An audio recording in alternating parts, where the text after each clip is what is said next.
Welcome back to the Book Marketing Tips and Author Success Podcast. This is Penny Sansevieri and Amy Cornell. So this is an interesting topic because you and I hear this a lot, actually, and that is, why did my Amazon ads stop working? In fact, it's so funny because I was getting my hair done last week, and in the salon happened to be another author, which was so funny. And this author, he said to me, he's like, somehow we got on the topic of book marketing. I don't know how we got on the topic of that. I think maybe one of the other hairstylists was like, oh, Penny does book marketing.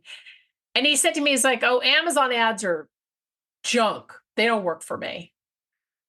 And I asked him why, right? And he's like, well, I don't know. They just don't work. And we do hear this a lot. I mean, Amy, I don't know if you hear it so much on your end when you're vetting people for me to chat with, but I certainly hear it a ton when I'm talking to authors.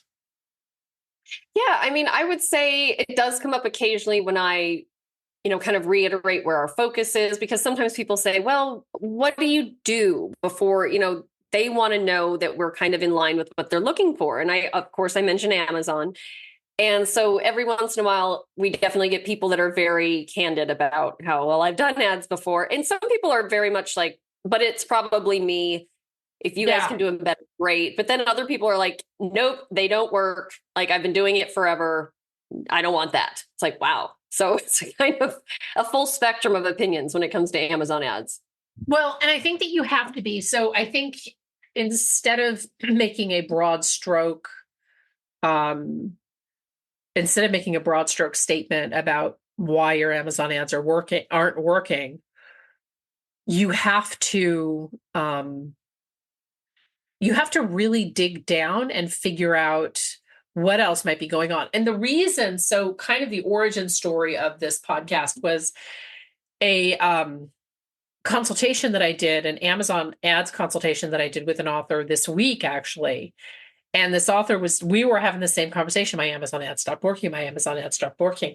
And as it turned out, it had nothing to do with her Amazon ads. It'll take you through kind of what we discovered without giving out, obviously, the name and details and author confidential stuff like that. But part of the reason why we wanted to do this call, why we want to do the show, is because we hear that a lot. And I think that, to coin an old phrase, you don't want to throw the baby out with the bathwater.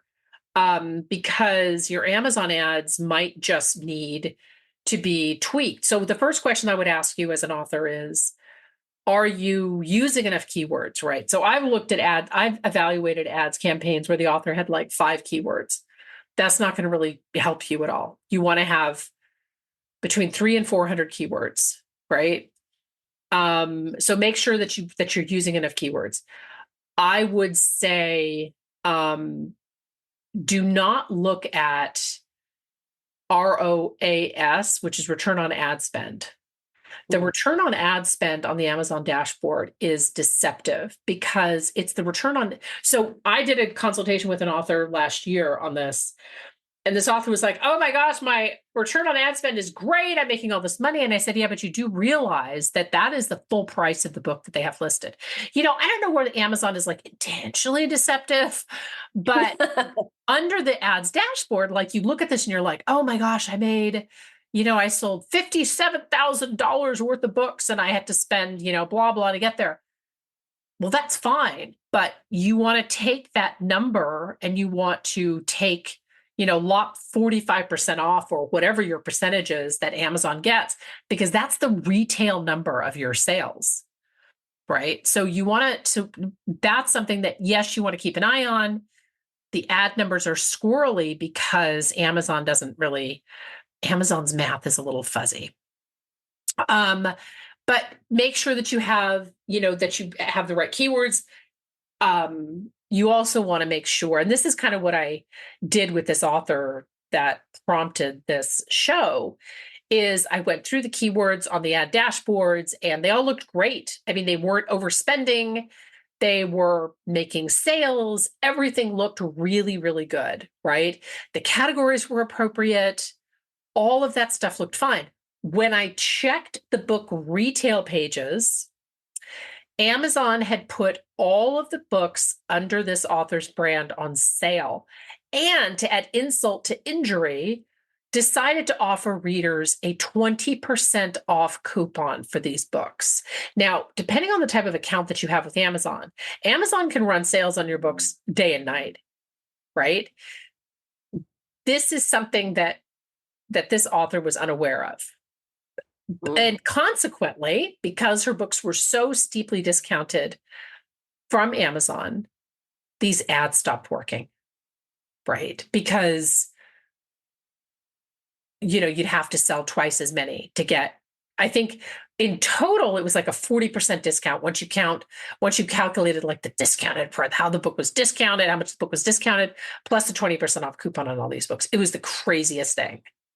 That's I want to say it's a little random. It's not really random because Amazon can discount things at any time, but that's definitely something to look at. Like, what is your book price showing up on Amazon?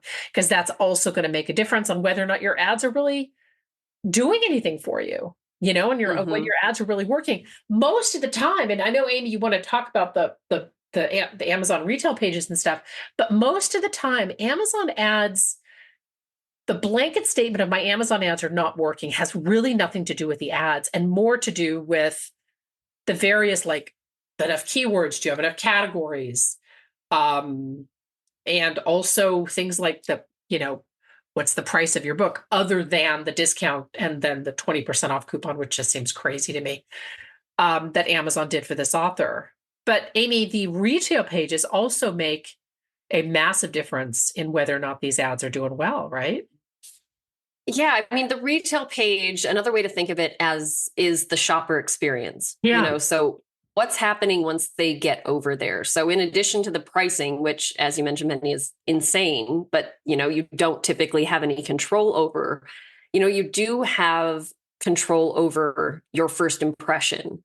And that's everything from your cover, definitely your description, certainly your reviews. And I will say, obviously, week to week, your reviews are not going to change that much. But I would say the longer your book has been out, if you're not getting a steady amount of reviews as your book ages, I mean, that really makes a difference too. And with shoppers, so if your book's been out for a year, but all of your reviews, maybe you have 10 reviews, but they're all from the first few months that your book was out. I mean, what that says is that nobody's reading your book anymore. And even if that's not the case, unfortunately, that's how it comes across to another shopper.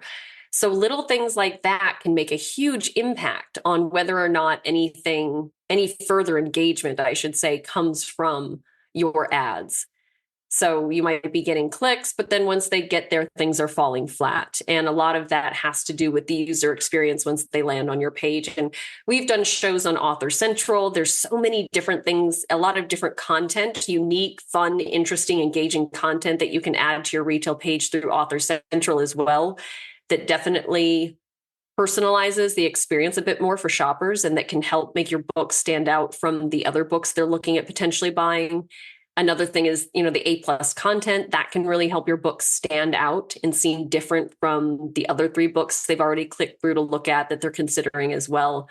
So make sure you don't underestimate the power of that retail page and what that says to people once they land there, because they have thousands, hundreds of thousands, honestly, but easily 2 or 3 other books that they're considering. You have to figure every time they're shopping for a new book on Amazon, they've probably been on at least 2 or 3 other retail pages. So what can you do to make your book stand out, even in that little small pack for that current, user experience when they're shopping right at that moment? Right. And I also think that it's worth mentioning too, to make sure that your keywords and your categories are all aligned with your book page. So for example, don't have your ads run for a cozy mystery if your book is a thriller, because all you'll do is you'll turn off those people. Right. Yeah. That's Yeah. And I don't want to get too far down the rabbit hole to talk about like impressions and things like that, because that's something that I think is better taught in kind of a visual setting. So you can look at an ad dashboard, but things like impressions also make a big difference. You want to be careful that if your ad is being shown to a lot of people and nobody is clicking through and then nobody is buying, Amazon's going to stop showing your ad to all those people. So in other words, your ad is going to it's going to cost more, and your ad is it's going to be harder to convince Amazon to show it. So again, I don't want to get too far into kind of the details of the numbers, but it was worth mentioning the return of ad spend and then the impressions, because a lot of times what happens is like, oh my gosh, Amazon's showing my ad to everybody. This is amazing. But then nobody's clicking on it and nobody's buying it. I mean, Amazon's not going to keep doing that, right? They want, because it doesn't serve them to serve up your ad to people who aren't clicking it, right? Because because you're not paying for that visual ad showing up on Amazon. You're not paying for the ad, the impressions, right? You're only paying for clicks, and Amazon wants to make money. That's that's the long and short of it, right? So making sure that your keywords line up with the category is important, that the genre, that the categories line up with what the book is about. And I've evaluated enough ad campaigns to know that it's tempting to want to put your book in, let's say, some really, really popular catalog. Like, let's say, for example, I really want to pull in Colleen Hoover readers. Like, I get it, but I would like for all of Colleen Hoover's readers to buy my new the Amazon formula, right? That's literally not going to happen. I mean, some of them might. She has a boatload of readers, right? So right. She could throw you a few. like, hey, Colleen, throw me some readers, honey. But putting her name and her book titles in an ad that I'm running for the Amazon author formula, Amazon's just going to piss off Amazon. I don't know how else to say that nicely, right?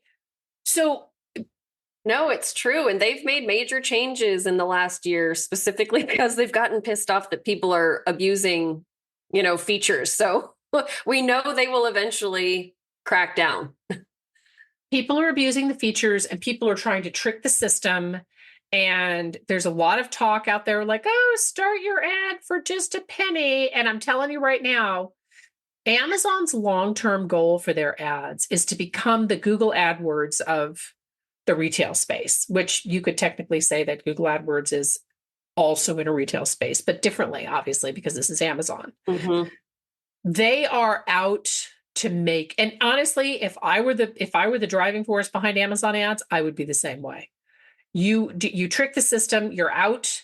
You're not going to be able to run an ad for a penny. I'm sorry. You know what I mean?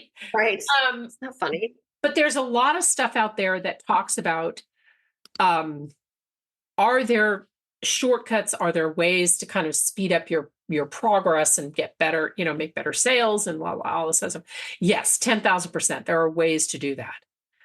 But making sure that your keywords line up with what your book's about. And then to Amy's point about your book retail page, make sure that your book retail page also reflects that, right? Mm-hmm. So like when I was running ads from book to bestseller, I had in one of the ads author branding, because in the book, there's an entire chapter on author branding. I mentioned author branding in the description on the book retail page. And the reason that I did that is because so let's say, for example, an author's like, oh my gosh, I need author branding. They click on the ad, they go to the retail page. If that benefit is not represented in your description, they're going to be like, well, that's not even on here. So apparently this was just a bait and switch, right? Yeah. So make sure that if you are aligning yourself with specific benefits, obviously most appropriate for nonfiction folks, make sure that it's represented in your book description as well. But I guess my point is, and I didn't want to get too long-winded about this, although I think that ship's already sailed because I feel like just sort of like yammered on. Don't make the blanket statement of my Amazon ads is not working, right? And this isn't about, hey, contact us and book a consultation with me, although you absolutely can. This is really about, before you throw the baby out with the bathwater, go through this checklist, make sure that you have enough keywords, make sure you have enough categories, make sure that you have, obviously, if the experimentation of Amazon ads makes you nervous, put a budget cap on your, like I talked to an author the other day and he was like, Amazon ads makes me nervous because they could just spend my money. Absolutely. Except that, weirdly enough, even though I just got done saying that Amazon wants to make money, it's very hard to get Amazon to spend your money on Amazon ads, which is weird, right? With the exception of if you have a romance novel or if you have something that's in a super popular genre, then your ad spend will probably be a bit higher. But even then, put a budget cap. Say, look, I only feel comfortable spending $200 a month or $100 a month or whatever you feel. Put a budget cap on there. And that way you don't have to worry about every morning you wake up and Amazon sent you another bill for $1,000 or something, right? So there are a lot of safeguards within the Amazon ads, but don't walk away from these because there's also such an organic benefit to running these ads. And do the ads change? Absolutely. The ad success rate changes, but it's also based on kind of like if there are, 40, 50, 100 new romance novels loaded up on Amazon in the last hour, that's not a very big number. But as the competition increases for your genre, is probably a better way to say it, your ads are going to ebb and flow with that because they're all competing for the same shelf space. So that's my story and I'm sticking to it. But I love it when authors, because I had this whole conversation while my hair is like boils in my hair and all this other stuff. Like I'm talking to this guy, I'm like, you can't just stop doing this. You can't just stop doing, you're not allowed to just stop doing it on ads. Yeah. So. No, and and we've touched on this. We've touched on advertising before. It's an excellent supporting strategy. And a lot of times when authors, our clients bring it up, Penny, during their campaign, and they're like, how much money, what's going on? Is there an update? Because they expect Amazon ads to be this kind of magical, sales driver, but it's not as predictable as a lot of people think it is. But I do remind them that this is kind of like your exposure security, Amazon ads, unless you're letting it run amok and spending way too much money on things that aren't working for you anyway, which is a problem. That's not an Amazon ads fault. That's a management, problem. But it is constantly generating new exposure for your book, even when you need to take a week or two off from your other marketing efforts because you're trying to finish your next book. You know what I mean? So that is something that Amazon ads, I try to remind our clients, it's there as a supporting strategy when you really can't get to anything else. It is one of those things that can still work really well for you when you are distracted or busy doing other things. Yeah, absolutely. Absolutely. And in closing, I just want to remind everybody that, and this wasn't a podcast to promote the Amazon Author Formula, but it is going to be launching here soon in the next week or so, depending on when this hits. And I talk a lot about the Amazon ad stuff in there, but I really hope that this has inspired you not to give up and take a second look. Just go through this checklist. Make sure, like with this other author, that your books aren't being randomly discounted by Amazon all of a sudden. And this bonus coupon, like this author is writing Amazon, and I'm just like, this is the craziest thing. They don't even send her a notice. They're just like, okay, well, we did this. Like, right. It seems a little crazy. I mean, discount the book is one thing, but then add a coupon on top of it. It's like, well, that just feels a little excessive. But anyway, thank you so much for tuning in. This is Penny Sansevieri and Amy Cornell, and we will see you next time. Bye-bye.